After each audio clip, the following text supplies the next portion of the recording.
Today, I'm going to talk about building a little flower garden and the benefits. Let's go. I'm Becky. I used to live in the consumer rat race just like you. But one day, I had enough. So I sold it all, moved to the country, and built my own log cabin with my own two hands. Now, I spend my time discovering new ways to live a simple, healthy lifestyle with more free time and way less stress. Then, sharing what I've learned with you. Welcome to Becky's Homestead. The biggest problem I have are my hens. I'll let them out. Of course, they like to go around the yard. And where will they end up? Right here in my garden. They think I make it for them. And of course, it's so infuriating because they just make a mess of everything. They've been in here already. I'm trying to put the horse poo and they kick it all up against those stones. I got to clean that all up now. But they are so funny to watch them though. They have so much fun. It's like a day at the carnival for those chickens when they get in here and start picking around. So I'm going to have to keep them in the coop when I put the seeds down because they will eat every seed. They'll think I'm feeding them on purpose. They're like, oh, thanks. So I'm going to keep them in the coop for a while. But then what I'll do to keep them happy is I'm going to put some horse poo in the coop. I want to talk about the benefits of a little flower garden. It can just be the tiniest little patch. It's going to benefit you.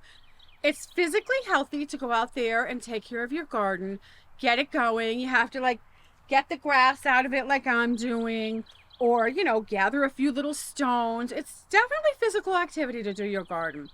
If you have a little container garden, you have to go find it somewhere and get the dirt and fill it. So you're just outside doing a little something, which is very good for you.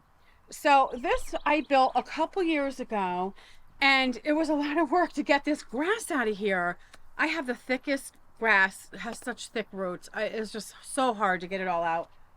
And then it all grew back in slowly. So thankfully, the second time now, it's really easy to get out. Because these roots aren't that deep, so they're not that hard to get out. And then I just shake it out. And just get the roots. Nothing has to be perfect. So just, do your best. Don't be too hard on yourself. Don't have to be perfect because that takes the joy out of it. Just do your best. And then I just go get the horse manure and I'm putting it in here. It just adds a little something to it. It also helps hold water better. So, you could also put wood chips on top. Once the plants come up and they're big enough, gently put the wood chips around to keep the water in. And it's healthy to, come out every day to water your garden, pull a couple weeds, see how it's going. But the best part is when it's all in bloom and you just come home and you're walking up to the house or you just walk out in the evening for a minute. And it's just so pretty. It just lifts your spirits. A little flower garden will lift anybody's spirits. So it's well worth the effort to, get one going. Also, during the summer when it's all in bloom and it's so pretty, you'll be able to sit outside and watch the bees and the butterfly just go around your garden. I like to choose a flower that will bloom all summer long. So for me personally, I like zinnias. They're kind of wild looking. They're kind of just grow every which way, but they're very colorful and they just bloom all summer long. So that's what I'm going for. I want to see flowers all summer. So that's the kind I pick. So here's different packs of zinnias. It just shows you different kinds you can buy.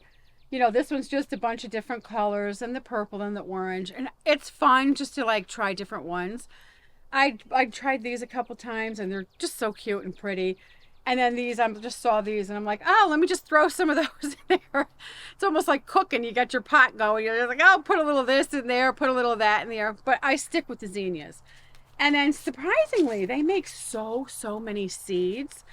All these seeds in here, which are little zinnia seeds, I don't know if you can get that shot of how many seeds are in there. All those came off, the plants I grew. So you can just keep perpetuating your seeds yourself.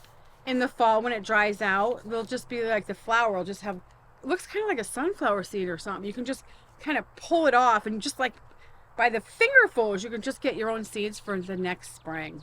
I have to tell you, when I was doing this, about, I don't know, like a week or so ago. I was bent down like you saw me, like doing this. And just out of the corner of my eye, I could just tell something was near me. And it was a wild turkey. I couldn't believe it. I was just like, I wanted to do a happy dance because it was like right near me. But I was like, calm, calm. And so I was just like, kind of kept doing what I was doing. And it just got closer. And I got a chance to enjoy a wild turkey. It just came in my garden with me. So now you're seeing the start of the garden. And what I'll do is I'll do another little video when it's all in bloom. And so you can see what it turned out to look like. Thanks for watching. Happy homesteading. Bye-bye.